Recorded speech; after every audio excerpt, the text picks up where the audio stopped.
Lokesh, you can start. Lokesh ji.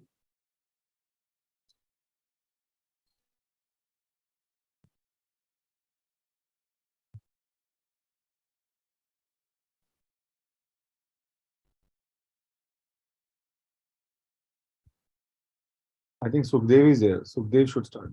Sukhdev ji. Sukhdev. Oh, yeah. Yes, sir. Sir, start करें. Please start. Please start. Thank you.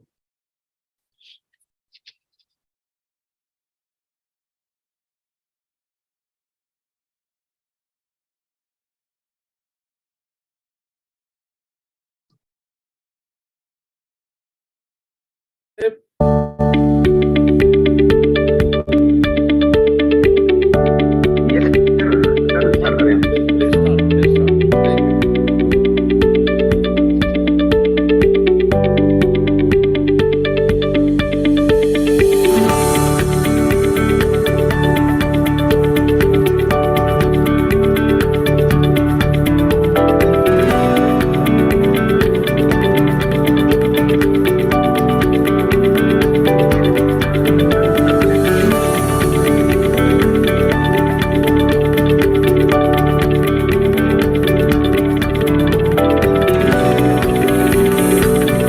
Resurgent India Knowledge Series presents Virtual Session on a deep dive into the funding landscape for SMEs.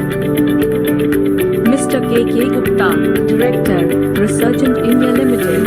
Mr. K.K. Gupta is currently associated with Resurgent India Limited as Director, handling all kind of financial worries of the clients. Core competence in the field of corporate finance and management consultancy, and believes in providing complete and hassle-free solutions to the clients at Resurgent India. It is a knowledge-oriented, full-service investment bank and financial consultancy firm that provides service in area of debt, equity and transaction advisory. Handling all kinds Mr. Jaideep Singh Kalra, Director and Head Business Banking, HSBC and Management. Jaideep Singh is the Director and Head of Business Banking of North India. He has over 20 years of rich experience in building high-growth SME and large corporate banking franchises across India and the UK with leading digital, equity, debt, personal and beyond banking solutions. Mr. Jaideep Singh Kalra, Director. Dr. Munish Jindal, Founding President, Mentox Global. Dr. Munish Jindal is the founder and CEO of Former Robotics and the founding president of Mentox Global. He is regional mentor of Change with Niti Aayog, Government of India, a scientist, serial entrepreneur, global astronaut, international business consultant, philanthropist, fashion icon, brand ambassador, TEDx speaker, mentor, and angel investor. He is awarded and honored with highest civilian honor Karmavir Chakra by United Nations icon. He is regional mentor of Mr. Mithun Jain, founder and managing director, India SME Investments. Mithun Jain has more than 14 years of experience in private equity, investment banking, and listed investing. He is the founder of India SME Investments.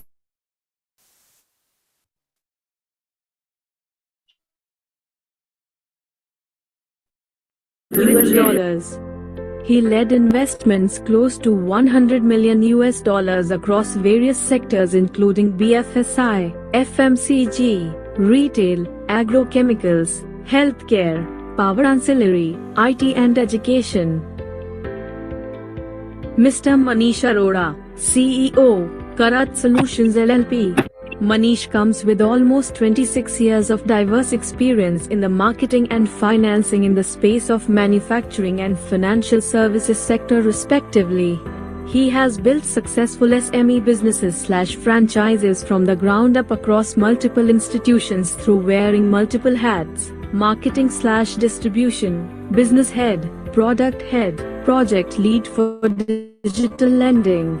He has worked in several leading banks and NBFC likes of Citibank, DBS, Yes Bank and Fullerton.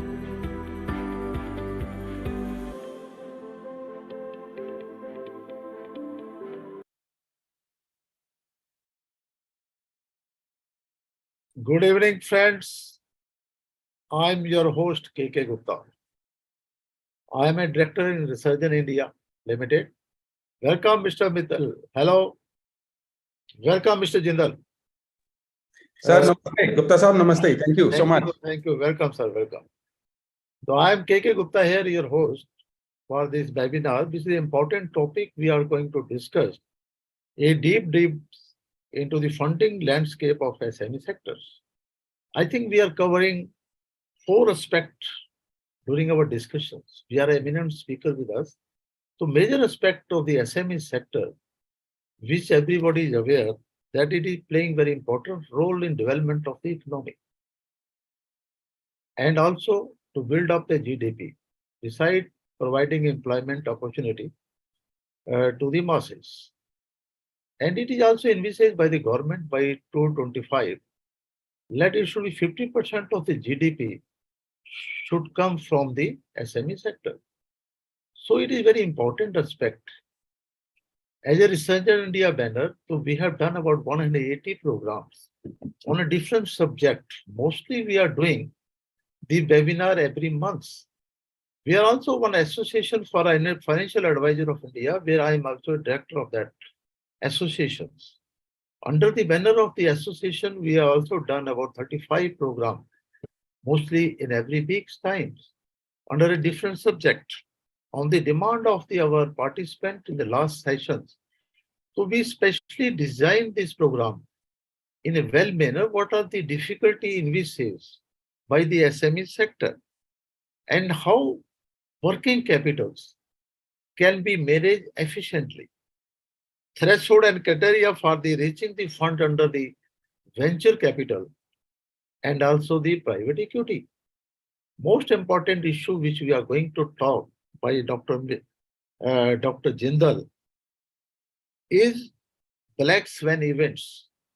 Whether the black swan event happened in the world and whether India in recent past, where the FI are withdrawing a huge money because the rate of interest of USA and other country has gone up. So it is also envisaged by the Reserve Bank of India that about 100 millions may go out of the system of the banking sectors. So this aspect, this is a black swan which is given by the name. So we are going to discuss that aspect also in this webinars. That is most important. Major aspect, what we are talking, what are the difficulty, what are the obstacles faced by the entrepreneurs in raising the funds. When you are knowing about the change of the definition by the government, now if you have a investment of plant and machinery 50 crore rupees and turnover of 250 crore rupees, excluding the export credit, then you can be classified as a medium category, medium enterprise. I think this is the most important. Further notification is there that the land, plant and machinery value should be considered on depreciated value or per your balance sheet instead of your original cost, what we consider. These are the minor aspects which we are knowing. Like in most of our eminent speakers, we are going to discuss the practical aspect of the difficulty in we say by the entrepreneurs. So we are happy that more than 1,300 registration is with us.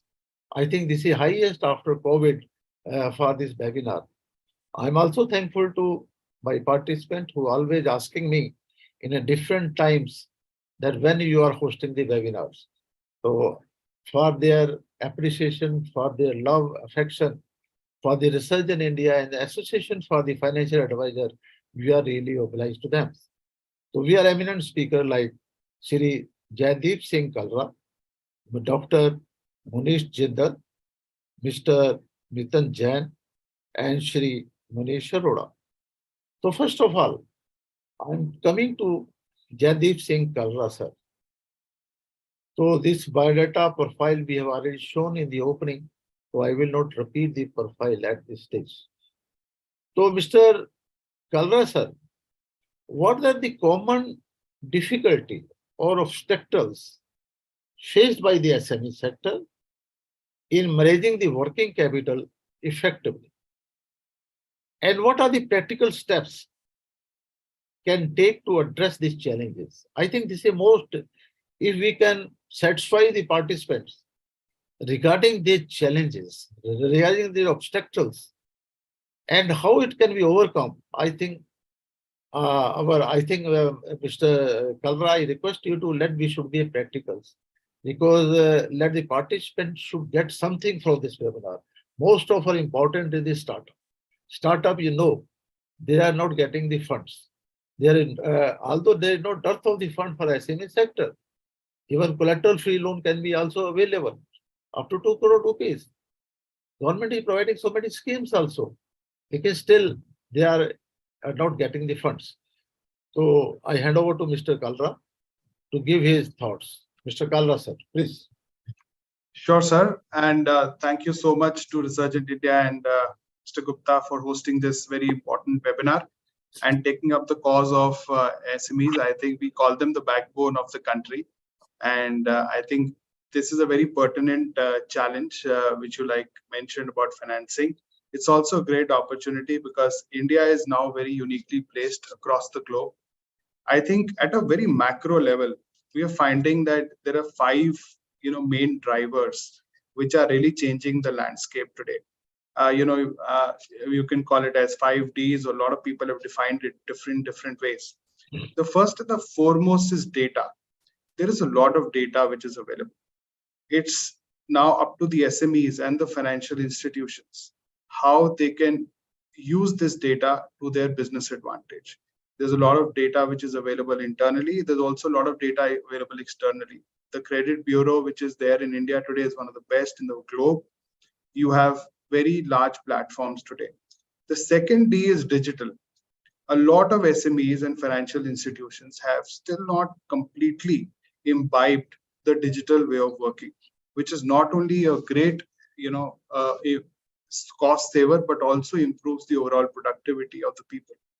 The third interesting change which is happening, and again something very important for the SMEs and the financial institutions to take up, is the changing demographics of the country.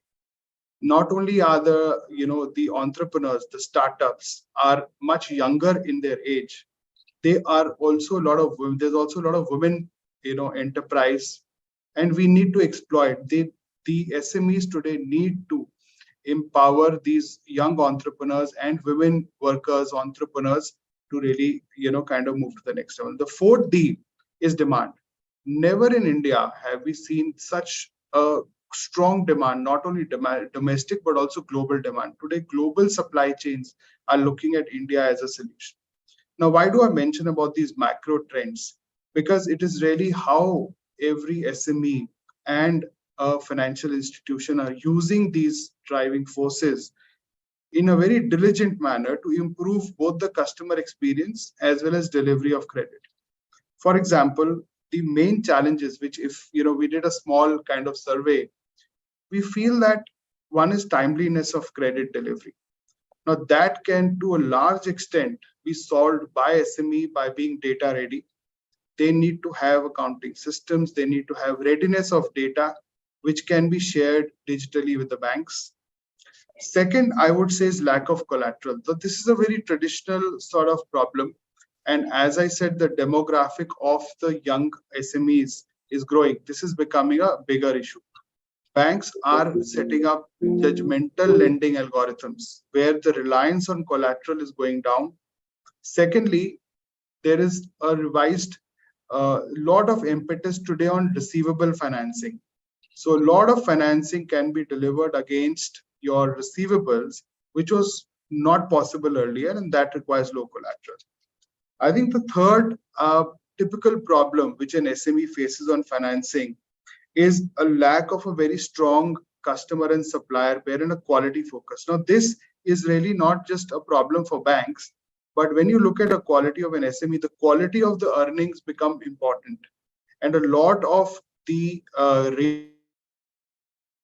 which rely on rating agencies, and overall they need to see the quality of the business. So I think every SME needs to focus on getting high quality businesses, aligning with large supply chains, large suppliers, customers, that goes a long way in improving the access to financing for SMEs. Finally, I would say SMEs are still relying on a lot of paper. I think SMEs should try and go paperless, because that again improves their efficiency, helps them ride the 4Ds, which I mentioned, like data, digital, and the global demand. Thank you, sir. Thank you, Mr. Kalra. I think you have taken very important issue for the timely payment, the timely sanction of the limits, or timely fund availability. And you also talking about the collateral. For a collateral, solution is very clear, up to 2 crore rupees. Without any collateral security, already instructions are given to the banks. They can take the loans. I think there should not be any problem up to that extent. And what you're talking about, the paperless banking, how you can say this is paperless banking can be there for getting a loan from the banking sector? If it is unsecured loan, about 10 lakhs or 20 lakhs rupees, it can be there. Have you Sure. any thought on that paperless banking? Sure, sir. So there are obviously various stages that an SME has to go through, whether it's starting with appraisal and then credit sanctioning and post-sanction documentation. So today there are a lot of platforms, which are available, like Karza, Save Risk, where a lot of information about SMEs using the GST data or the accounting data is available to the financial institutions.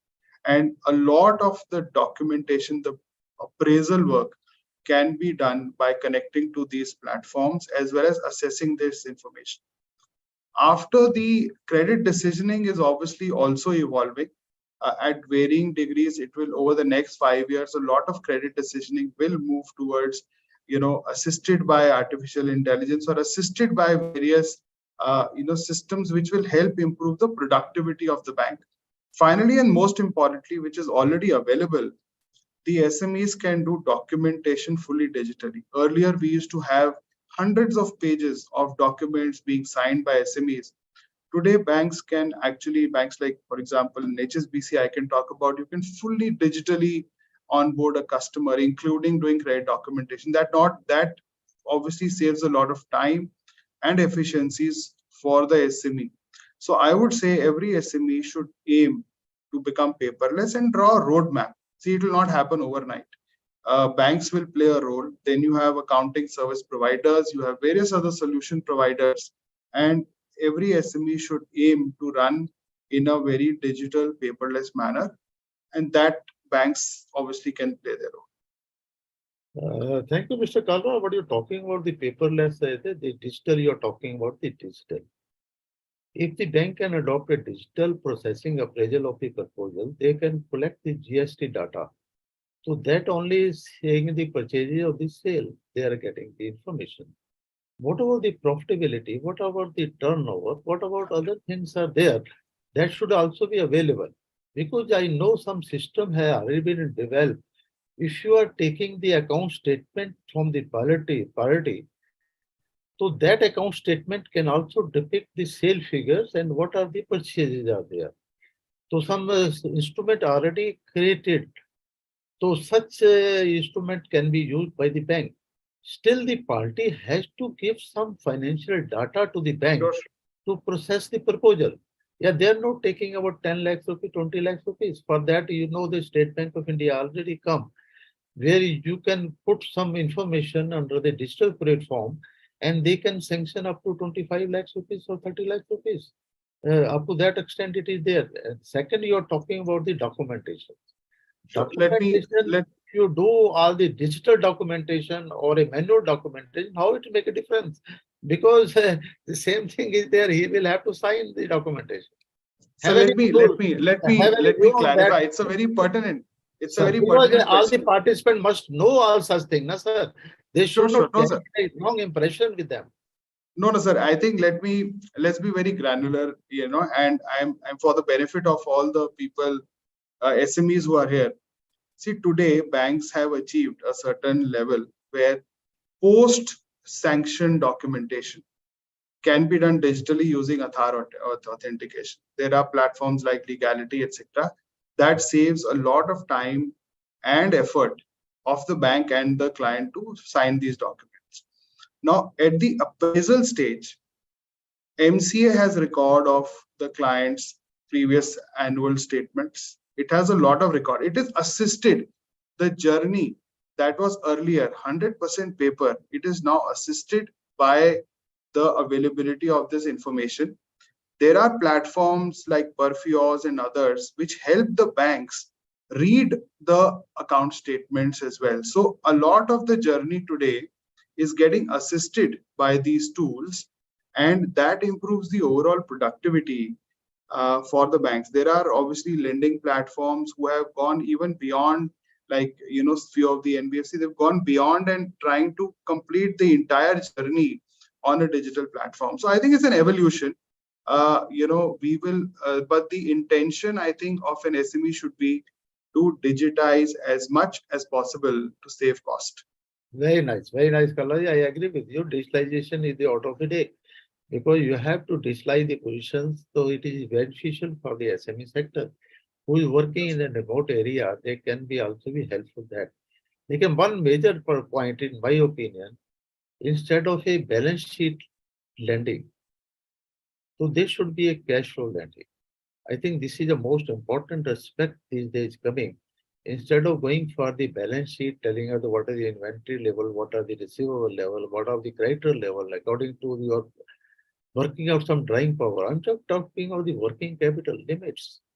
If it can be cash-based lending, I think this position of the collateral, other thing can be sorted out. Some bank already started for cash flow lending. So I think that is a major aspect. So Mr. Singh, I will come back to you. Now I'm coming to Shri Manish Arora. Manish, just we are talking with Mr. Kalra regarding the receivable. Yes. There is a platform of the stock exchange. There is a trade exchange. And there also factoring are also available. And discounting of the receivable also available. Right. In your opinion, what are the challenges this receivable? This is a trade receivable, discounting or otherwise, are being faced by the SME sector, how it can be overcome. I hand over to Mr. Manish Arora. Arora, sir. Yes, sir. Thank you. Thank you, Resurgent. So, KK Gupta ji, I think you know that the entire working capital cycle, you start the thing by buying inventory, then processing it, right? WIP, your manufacturing goods, and then finished good, and then you ship it, right? So what aspect you just covered, which is basically a post-shipment finance, right? That is in the hierarchy of risk. This is the risk, more, in the lowest in the risk hierarchy, right? So receivable financing, which we call it, you have done everything. You have done your bit. You have come to a stage now. You have finished good also have been shipped across, and you are now touching upon the fact that he will naturally have to extend the credit of right from few days to maybe months together. Depending on the industry, it goes as high as up to 180 days, sometimes more than that also. That is a very big problem you touched upon, KK Gupta ji, rightly. And that is where most of the MSMEs get struck, because on one side they have to procure everything in advance, or they get very less quantum of credit, maybe 30 days credit at best.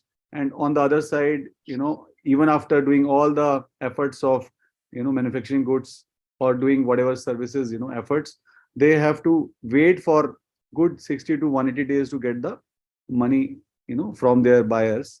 So that is where I think you again touched upon the platforms like TREDS, right? I think you were trying to mention that, right?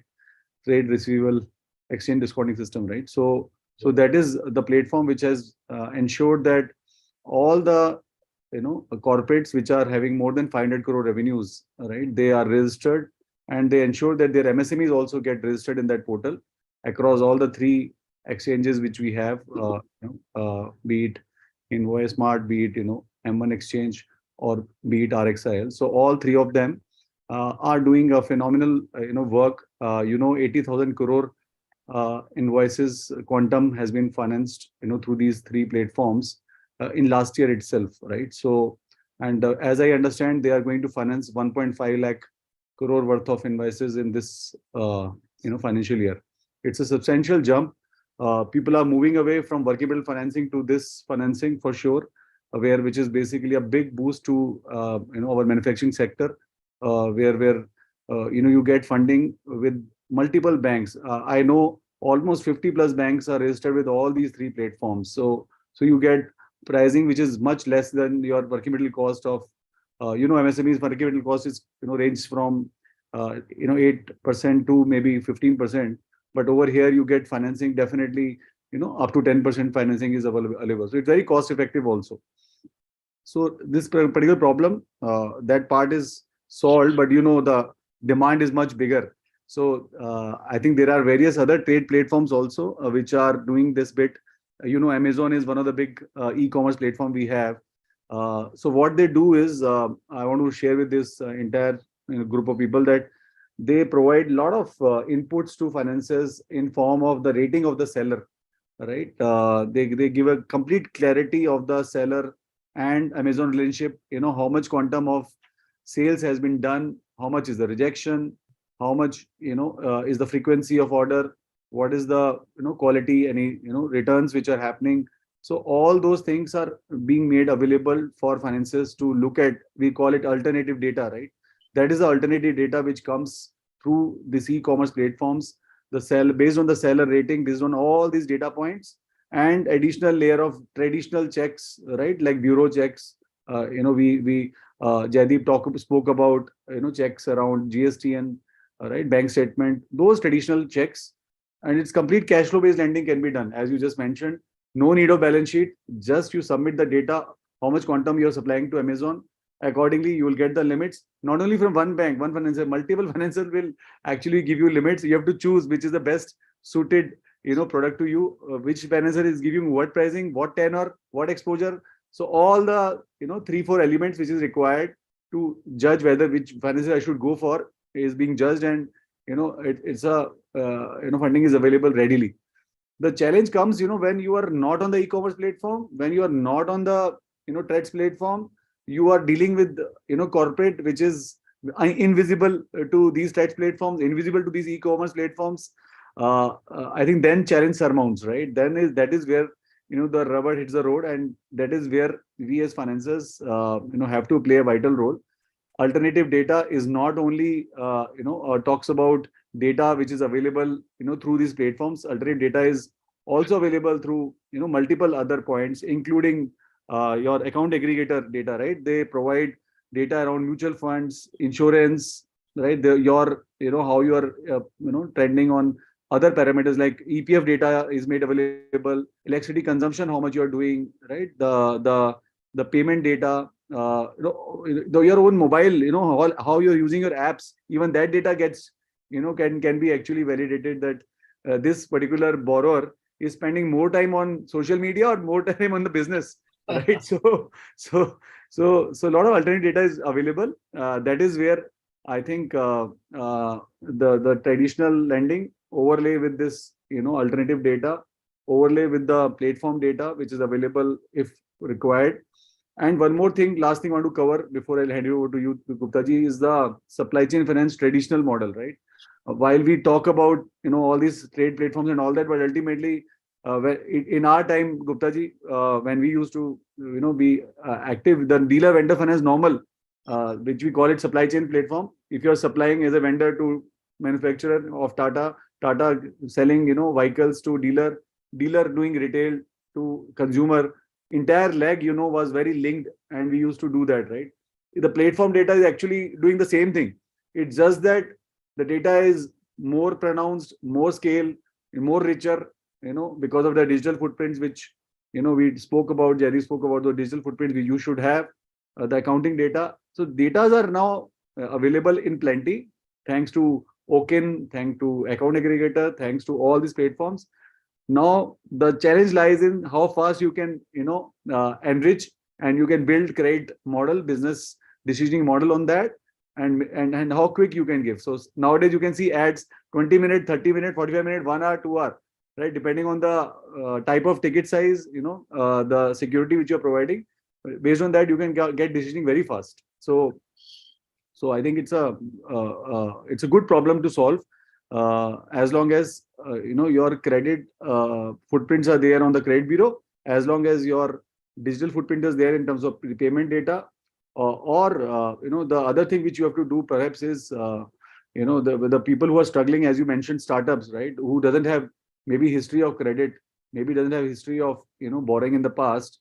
I think that is where I believe the next I think speaker will add a lot of value, I believe, because I don't want to cover that part of funding. So that is leave it to you, Gupta ji. Thank you, Mr. Manish. I think you have got very precise platform is available. Point is how to get them used for that.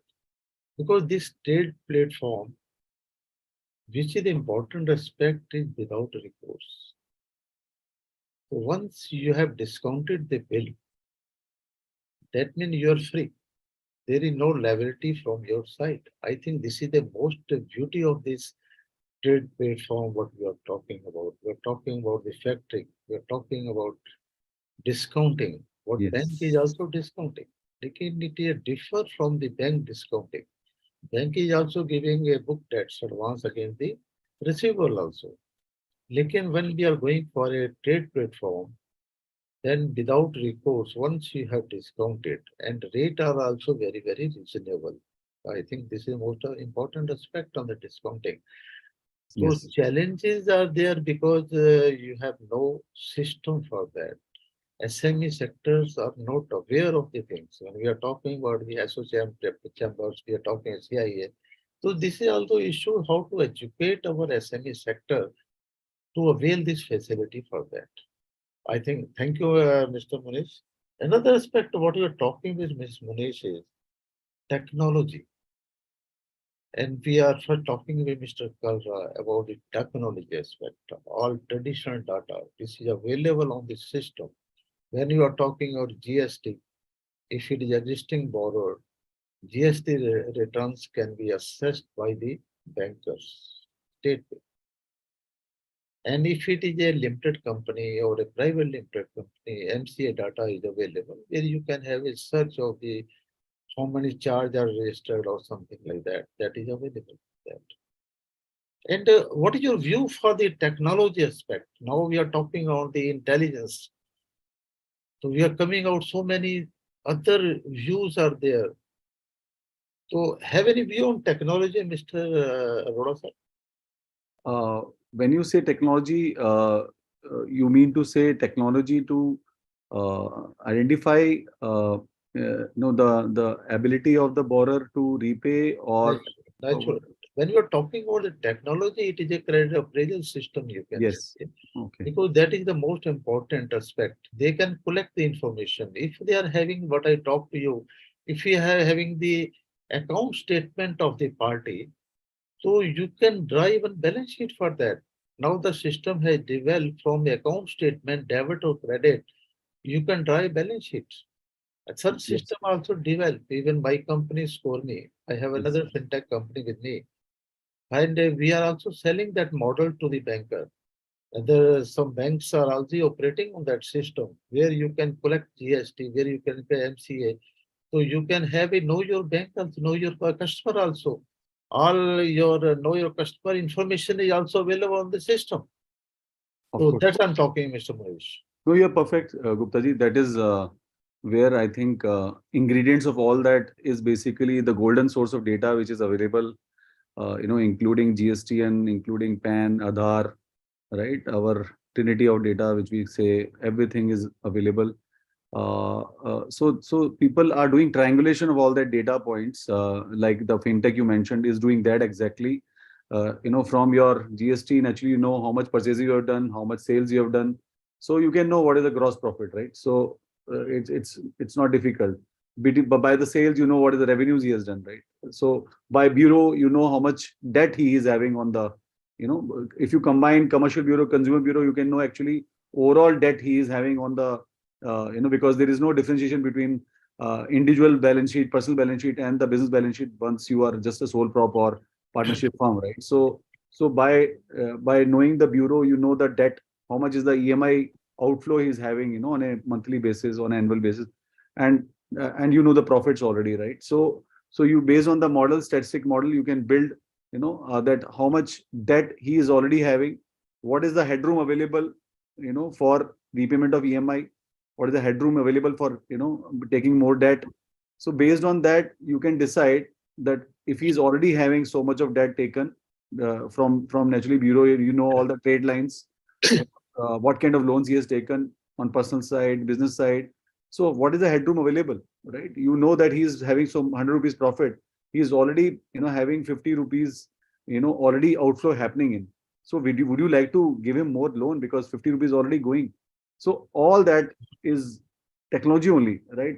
It all used to be done, through rigorous, methods, or paper-based, lending. Used to take almost 5 days, to do this assessment, going through each bank statement and all that.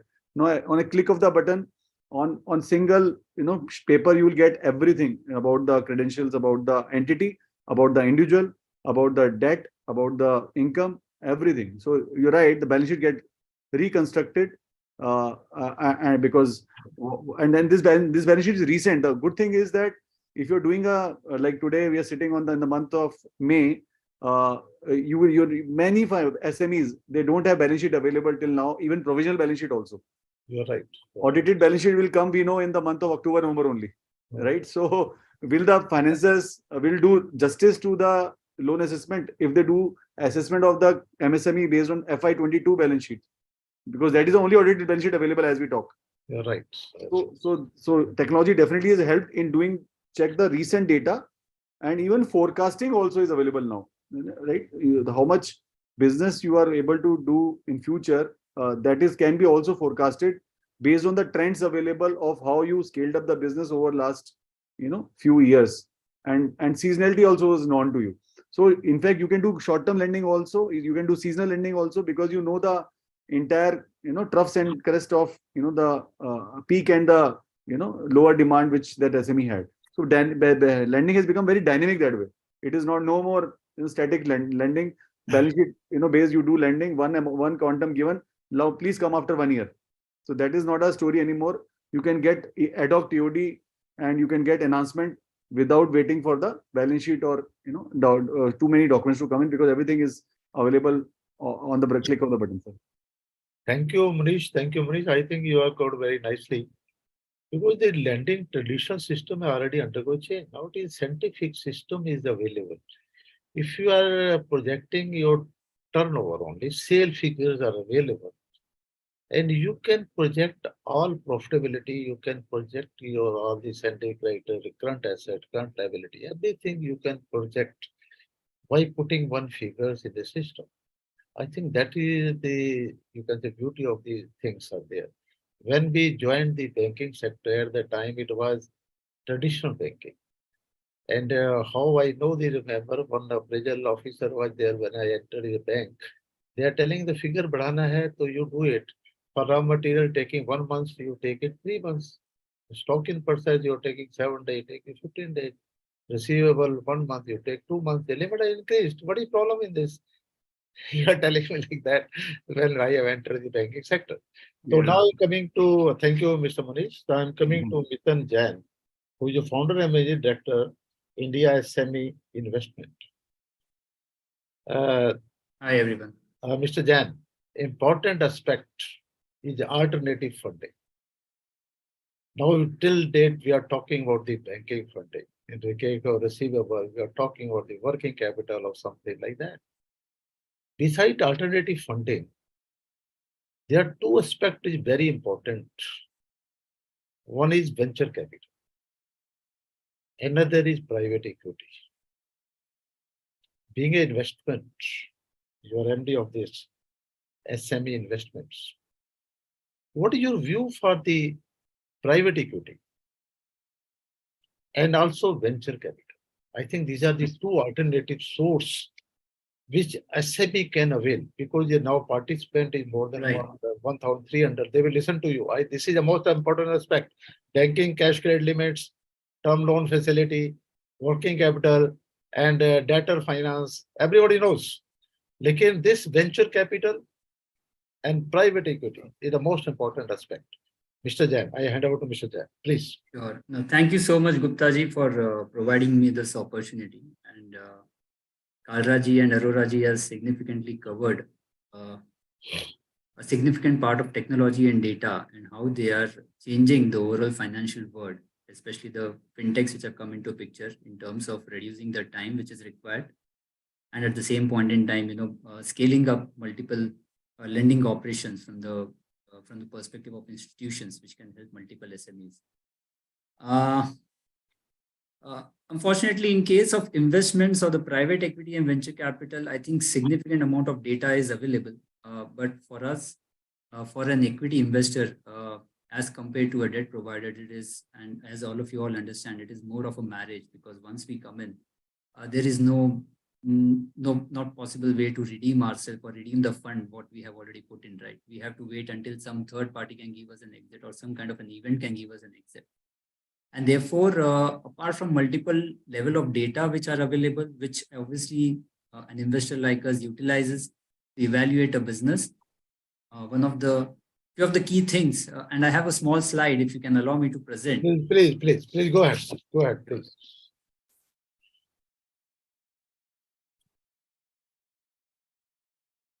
Yeah. So I hope it's visible to all of you. Highly visible. Please go ahead. No, so when we set up India SME Investments, I think it is one of a very unique fund which was focusing on the SME space. And ideally, I need not spend much time around it, but ideally, key challenges, obviously, there are large number of SMEs in India. And therefore, there's a huge opportunity for equity investments to create a lot of value out of it. And you can see the addressable market, the gap in the market. I mean, these are all my standard slides when I talk to all of my LPs, right? And I truly believe in this. The gap is huge. The debt gap is huge. At the same point in time, equity gap is huge. And one of the interesting figure, if you see, is of the 100% of equity requirement, 78% in the MSME space is all funded through self-financing or internal accruals. A very small part of it is being funded through third-party or equity investments, which is in the range of 7 to 9% or 7 to 10%. What could be the key reasons for this? I think these are the key challenges, and these are all qualitative aspects, sir. The data points cannot provide any kind of, we may take a lot of comfort in terms of the data points, how the business is doing, but these are 3-4 key qualitative aspects, which I think ideally most of the SMEs will have to think around in case they want to raise long-term equity capital, right? One and the foremost important aspect is the human capital. Now, the key challenge across all the SME today, or a significant part of SMEs, is, these are all traditionally family-run businesses. For an investor, when they come into business, they look at the promoter as a different entity and the management team as a different entity. And they rely a lot more on the management team to ensure that the business will outperform its competition in the market, will do much better than what the market is doing. And hence it becomes very important for the founders of SME to think from a well-defined organization structure. It's important for them to engage with external and professional resources wherein they can put in a proper organization structure, because these are the structures which will help in executing the long-term business plans for which the investor is putting in money. And for us, this becomes one of the key aspects, and this remains to be a key challenge. But this is not a big problem. This can be solved for. If most of the founders think around it, and if most of the promoters of SMEs think around it, a simple skill-wise mapping of the existing team itself can help them in putting together a good amount of organization structure, and which can then be further improved by adding a couple of professional managers from outside the organization. The second part, I think all of us will agree here, is obviously the governance standards. That again, so these are the challenges which will be very much important for an exit for an equity investor, because it's not that the promoter or the founder are going to buy them out. It's not that the business will have cash flow to buy out the investors, right? It will only be a third-party buyer who will come and buy out the investors. And when will that happen? When the business is doing well and when there is a lot of comfort around the management team and obviously the corporate governance standards. These are again very basic things which most of the SME promoters and the founders can try to implement in place. as simple as, clarity, transparency around corporate structure, transparency around regulatory compliances, tax compliances. And this is something which I think across all the forums have been spoken about. And this remains the base. While the business performance, there may be ups and downs in the business performance, which can be overlooked for a shorter period of time by the equity investor.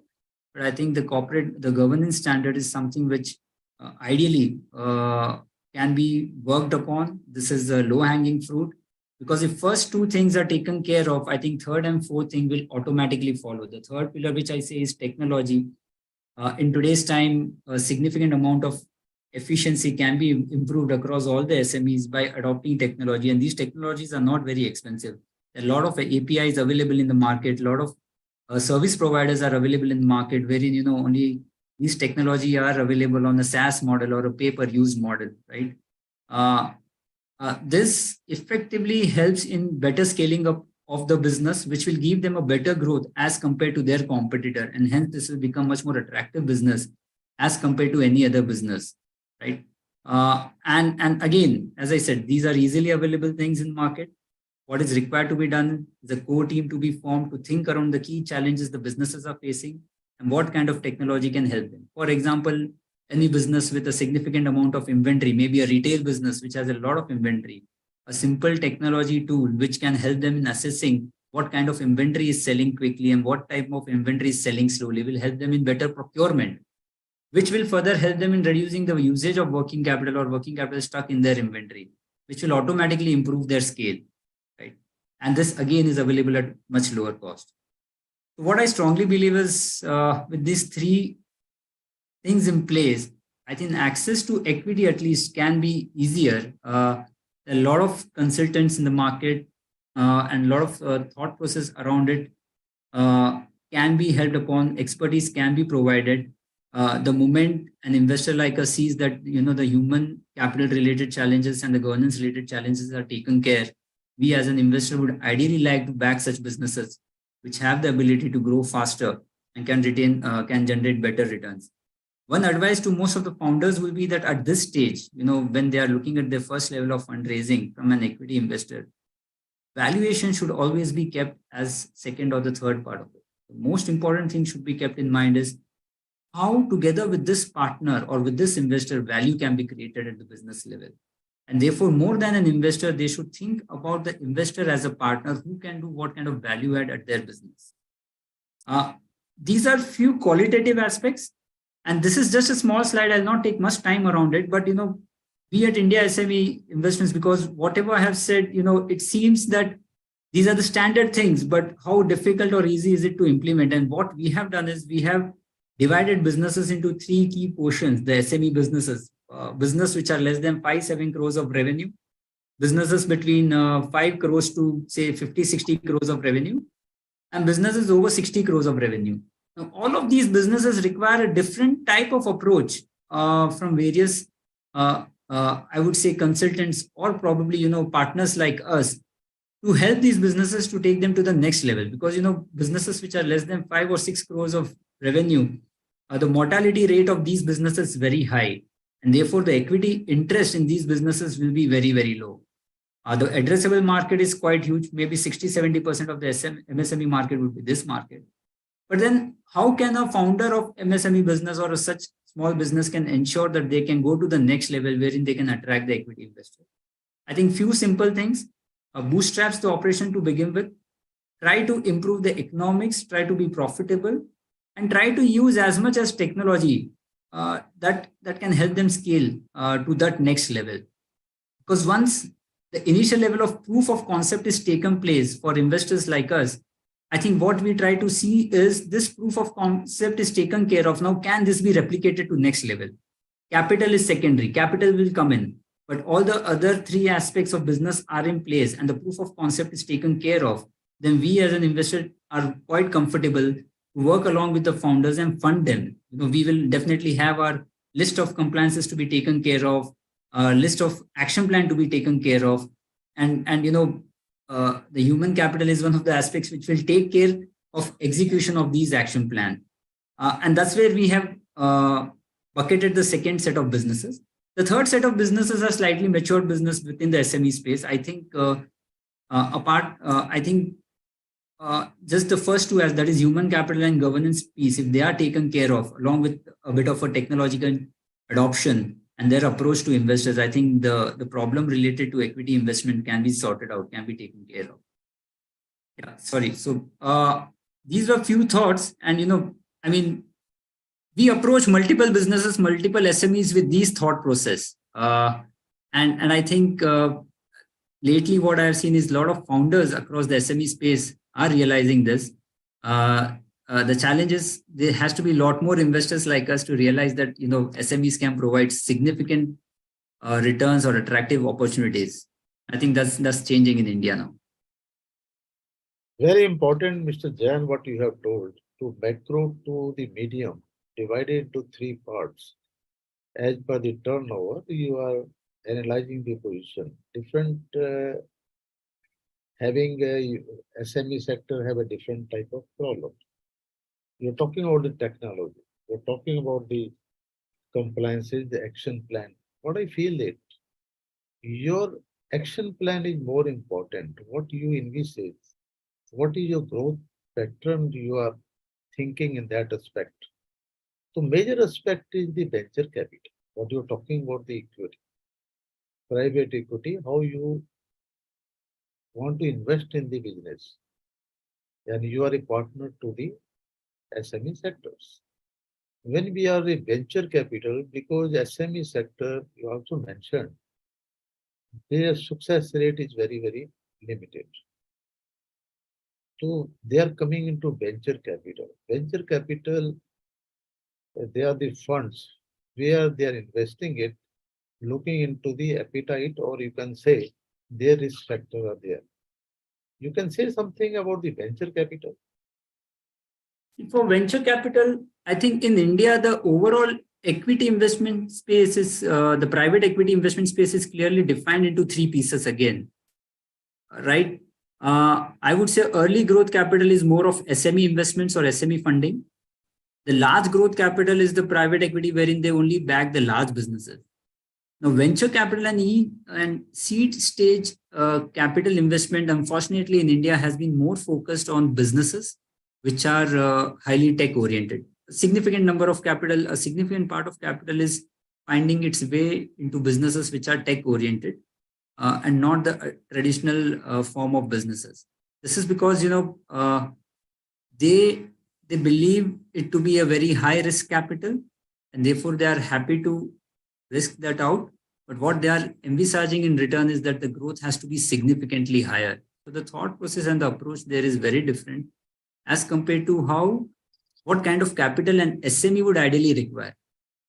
And that's a bit of a gap between venture capital funding and the SME space, which is seeking for funds, because a significant part of SME businesses are not those tech-oriented businesses. They are using technology as an enabler, but they are not disrupting the market using technology.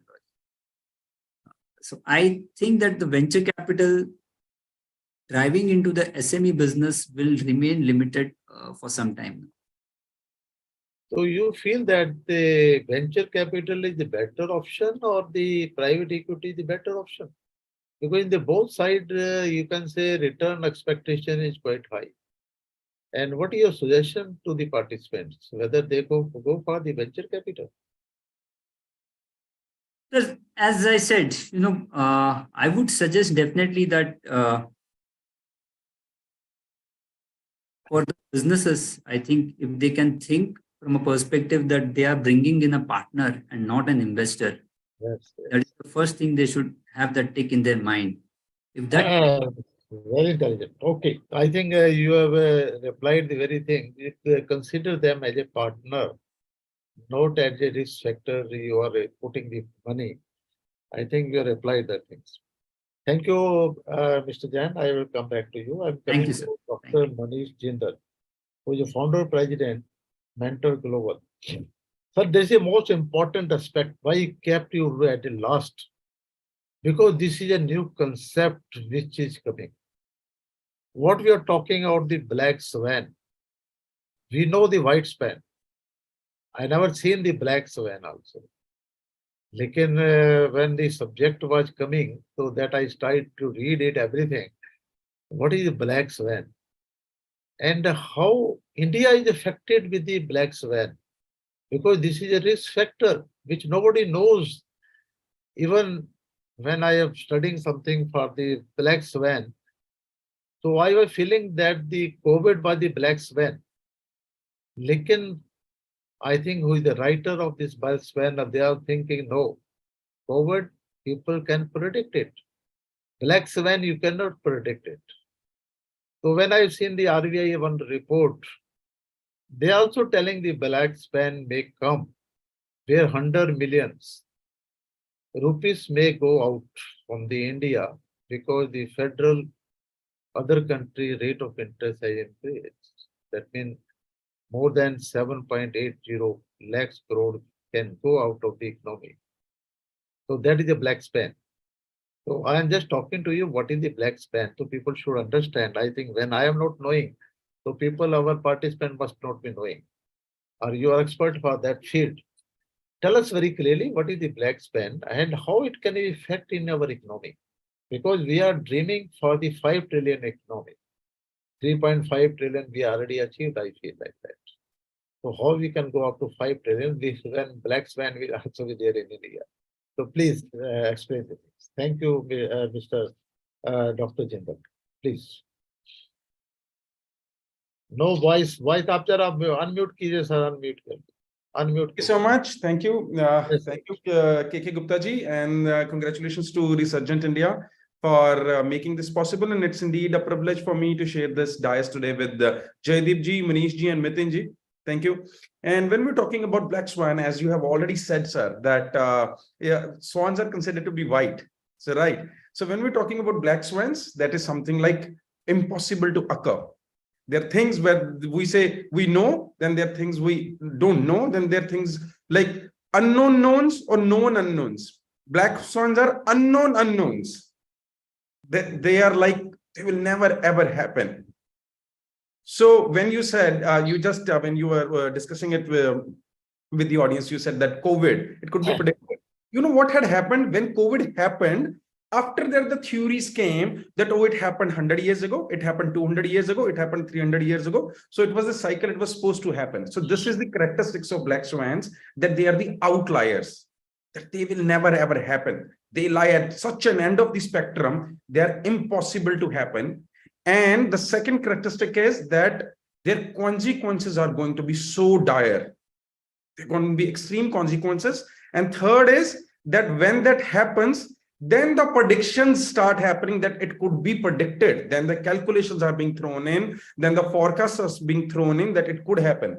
Like before COVID happened, no one could predict it. That something like a pandemic will happen, whereby the entire global population of 8 billion people, they would be locked inside the homes. But once it happened, then the calculations came in, oh, it happened 100 years ago, or it happened 200 years ago. So this is what black swan is. And we faced so much in the past. We faced the subprime lending mortgage crisis in 2007, 2008, right? Or 9/11 happened in US. No one could predict that a country, the superpower like US, could face 9/11. Or there was a Gulf oil spill in 2010. So those are the things that happened. But before they happened, no one could predict. No one could predict that 9/11 could happen, right? Someone can take over a plane and they can hit a building in the US. But once it happened, then the calculations came in. So this is what black swan is. And this term was more, I would say coined by Professor Taleb, Nicholas Taleb, who even wrote a book on the same name as well. And so if rather than, we talking about black swans or the negative effects, what we need to focus upon is how we can mitigate the effects of black swan. How we can, rather than coping up with it, how we can exploit the positives that we have. So take an example of, if you're talking about India, take an example of COVID. When COVID happened, to be very honest, India was not capable to handle it. But what the first thing they did, that, okay, everyone lock yourself inside the home. Then second, India exploited its positive side, that is that we are the pharmacy of the world. immediately the system kicked in. We started making the medicines not only for ourselves, for the entire world. So when we talk about in terms of any given organization or any given company or India at large or even the world, what we need to see is how we can mitigate the risks, looking at the positives, what can be done on the immediate side. The first thing is, yes, we don't have to, get the vulnerable. Second, we have to look at the resources. When you were talking about the Indian economy, yes, we are gearing towards 5 trillion economy, but to be very honest, we would soon become, maybe that's just another 2-3 years away. We have Mr. Jaideep, who is always, surrounded with money and economics and the numbers. He's the wonderful champion who can let us know about it. And but now I believe we should be talking India as a 10 trillion economy. How we can make that dream come true. We are already working with Government of India with the Vision 2030, that any global problem in the world, India will have its solution to it. That is where India is gearing towards. And if we're talking about India in terms of that, if any kind of black swan event happens or any crisis happens, how India can mitigate the risks is that we have to, increase the household consumption, keep the economy churning, keep the economy going, that would boost the economy on a bigger level. So it doesn't matter how things are happening at a global scale, even if the crisis happen, like HSBC came at the forefront, overtaking the Silicon Bank, right? So that was quick. That happened very quickly. If they wouldn't have done this, I believe Mr. Jaideep would throw a better light on it. But this is my personal notion. If they wouldn't have done this as HSBC, we could have seen another black swan event or another financial crisis in the globe, because there would have been a chain reaction happening in the banking system. So this is how India is at a beautiful junction, growing beautifully. And India is, as of now, the way India is doing, it is bit immune, but I won't say it is totally immune to another black swan event. But yes, if we keep our household consumption rolling, India would be doing great. Doesn't matter what's happening. India would be the wonderful, a safer bet, and the economy would keep on churning. Thank you so much. Thank you very much, Dr. Sir. So I think you have covered very short word, you have covered it. Again, my point is where the capital flow at risk, what you are talking about, the Reserve Bank of India in one of the articles, where they are telling the outflow will be about 100 million. How it will affect in our economy? These are the challenges. These are the black swan position will be there. And how these challenges can be met. Have any view on that aspect? Gupta Sahab, when you are asking about outflow from India, the very first thing is we need to create a system here in India that these outflows shouldn't happen at all. If we are aware of this, that it is going to happen, then we need to study why is it happening? If what exactly is being offered outside India that these funds are moving, right? So that is the first check, the first step that we have to see. Then second is, yes, what can be done in India? What are the positives we have? What are the resources we have? How we can exploit those resources at the optimal level that these funds should move out of India. When we're talking about, as of now, if we see in terms, India is doing great. If you compare it with the entire global economy, right?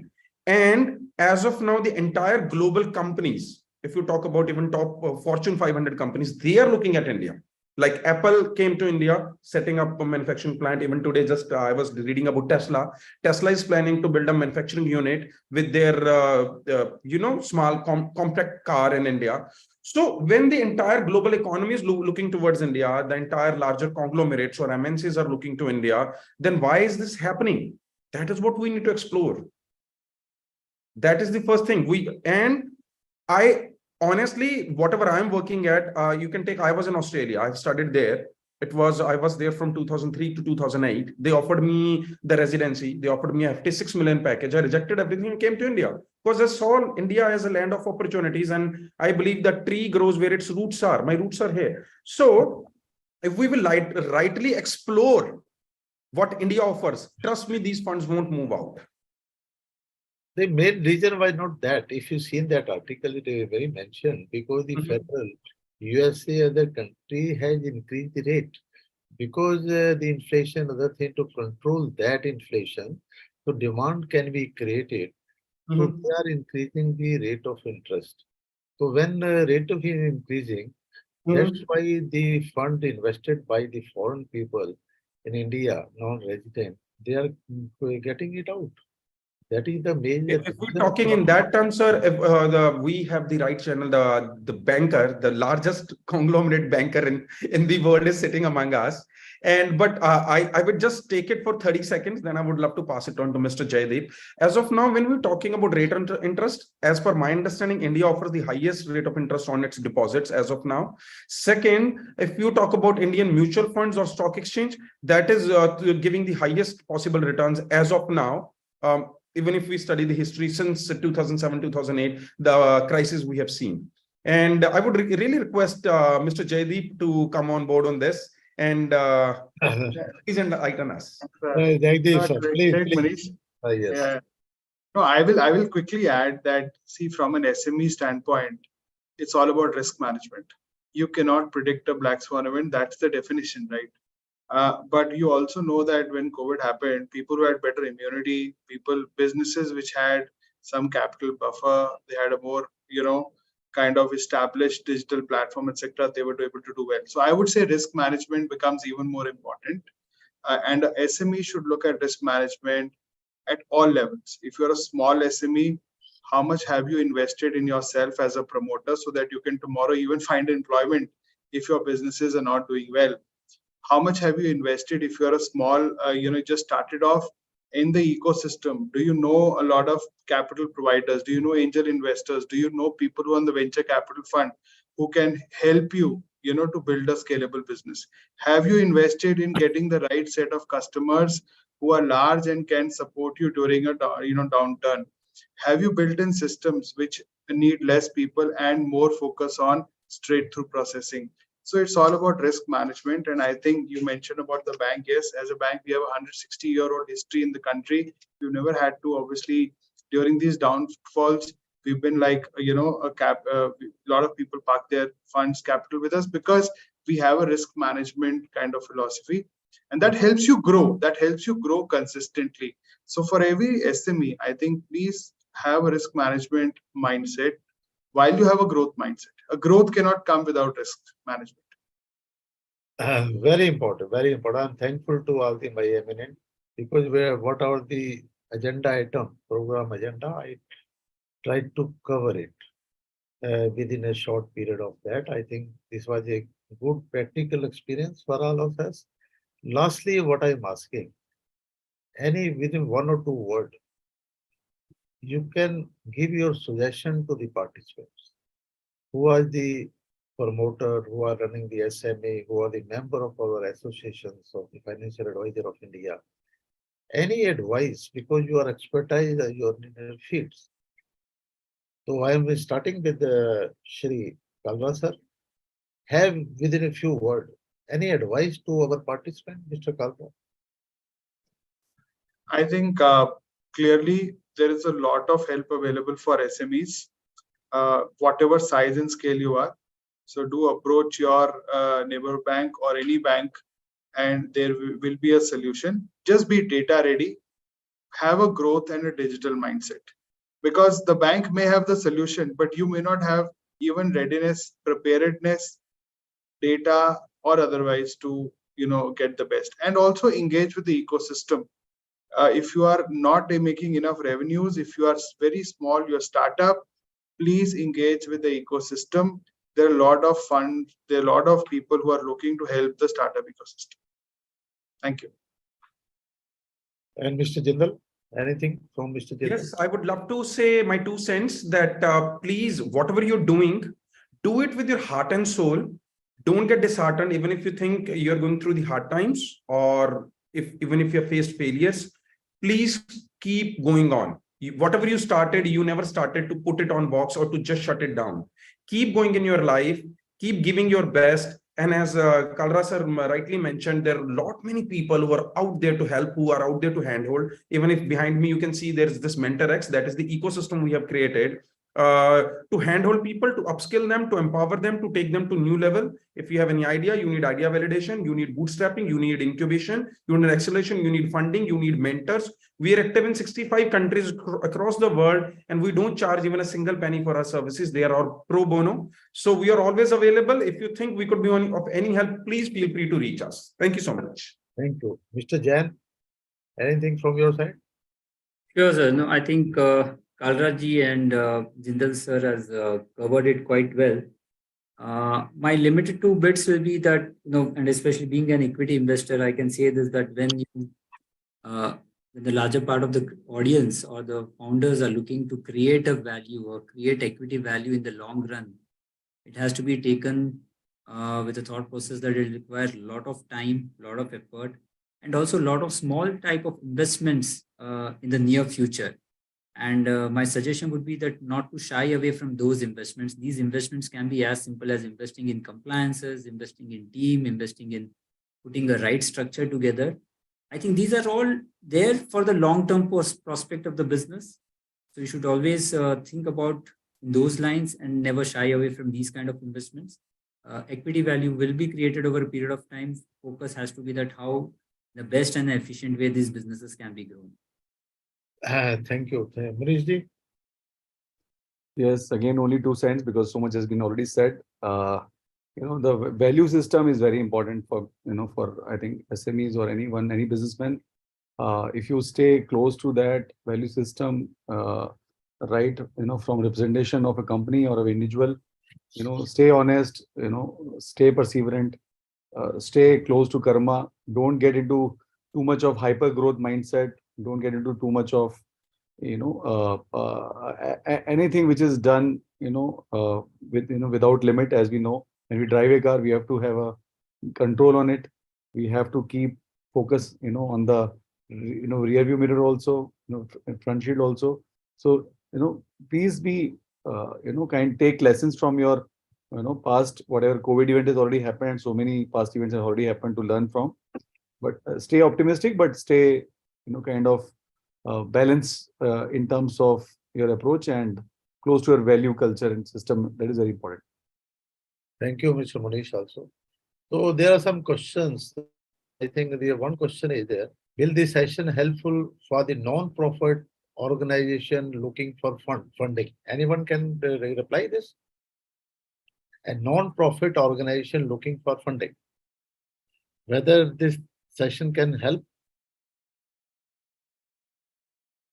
If it is a non-profit organization, I think bank will never give a loan because the profitability say you can repay. So what I am feeling it, bank is giving the loan which should be repaid out of your profit.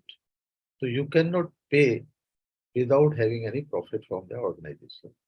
Any view from your side, Jagdeep? Mr. Kalra? Yes, sir. I think if your objective is not to make profit, then yes, there will be a challenge in repaying the interest and doing all of that. However, I would say what is the purpose of the business also is important to understand.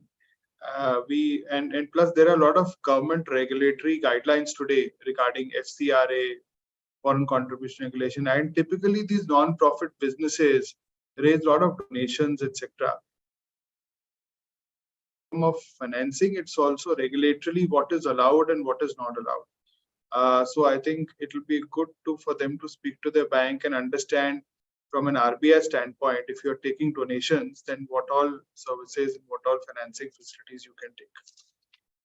Very important, very important. Thank you. Now, another question, Mr. Ganesh had raised, please give us a clear input. Which bank should be approached in Metro City for non-collateral based loan up to 50 lakh rupees? I think this is a direction of the Reserve Bank of India and Government of India, where they have given during this budget 9,000 crore to a trust, guaranteed trust. For up to 2 crore rupees, there should be a collateral-free loan. I think any bank you can approach for that. Yeah. See, I think for smaller tickets, I would always recommend approach the bank which knows you personally as well. Because almost all banks have similar, they have CGT, SME schemes, all that. It's only when your business needs evolve, when your business is clearly separated from your typical, own. So I think that's when one should seek proper growth capital, because banks and even NBFCs are quite nimble for up to 50 lakhs. So it is not just that the banks are there, the NBFCs are also very nimble up to 50 lakhs, because they have actually done a lot more work on data, digital, and very fast processing. So up to 50 lakhs, I would recommend, just going to your neighborhood bank, and also, explore banks like HSBC. We have certain products which are very specific, for certain sectors. Very important. I think you have covered this. Then Mohit is asking, can you repeat the platform you mentioned, Mr. Manish? The credit platform for receivable discounting the. I mentioned trades platforms. There are 3 trades platform right now running, which is M1 Exchange, right? Then RXIL, and then third is Invoice Smart. These are the 3 platforms which are basically come into foray to ensure that this supply which MSMEs does to the corporate of revenue of more than 500 crore, that invoice gets funded, without any collateral and comes at a very, very reasonable pricing. Yeah. So another is asking from Manish Jindal regarding your mail, dropping the slides. So you send a slide on mail to me that I should circulate through him. Okay, Mr. Jindal. I need to understand the platform, the crowdfunding, peer-to-peer lending, ICO from SME perspective. We will give you a reply, Mr. Rao. I will send you the total platform. My second question are there that some of the training platform for technology platform of SME primary data management roadmap that you have shared, how we can infuse to the SME sector. Anybody who can reply this, Mr. Rao? Rao question to Mr. Kalra. Yeah, I mean, see, I think one thing which SMEs are not using as much in the startups ecosystem are using that quite well are the incubation centers. A lot of educational institutes, MBAs, have set up incubation centers which are running various, development programs, executive development programs. So, and then there are also, particularly if you look at sectorally, there are a lot of agencies which are again running data courses. So I don't think there is any dearth of avenues or platforms or education or incubators or accelerators. I think it is a realization today that yes, an SME founder, the second generation or the first, needs to upskill. See, why are startups raising venture capital? Very interestingly, because they are using data, digital and all that, and they are able to achieve 10x growth, at least project 10x growth. SMEs need to have that mindset, and I think a lot of platforms and a lot of education institutes, even in Delhi NCR, almost every MBA institute is setting up its own incubation center and training centers. Very nice. So there is one other question for, I think this is Manish Jindal or Nitin Jain. I think you are done with this private equity. And we are a company with 4 crore annual turnover and profit. If any equity investor available with whom he can approach? Mr. Jain. The multiple investors need to depend to understand what kind of business it is. What are the only point is 4 crore turnover. Whether some there are businesses which have raised capital with even 50 lakhs of turnover and businesses which have not been able to raise capital with 50 crores of revenue. So it's important. that is possible. That means up to Yeah, that is possible. crore it is possible. So you can suggest somebody? So, as I said, depends what kind of business it is, because different set of investors look at different things. So I request you please write to the Resurgent India. We will try that. We will pass on to Mr. Jain for his proper reply to you. Yeah. I think so. We are ending the session with thanks to all the eminent speaker, Shri Kalra sir, Shri Jindal sir, Shri Jain sir, Mr. Arora. Thank you, sir. I think we are practically talk about the subject, and it was covered very nicely. I think the participant must be happy that most of the point we have covered. What is the expectation from the research in India from the eminent speaker? We try to fulfill. I am thankful to all the eminent speakers for sharing their experiences, sharing their views under this webinar. We are also thankful to of the screen who are handling all our job. So Mr. Chaudhary, who are drafting the such webinar, our agenda, our question, other things.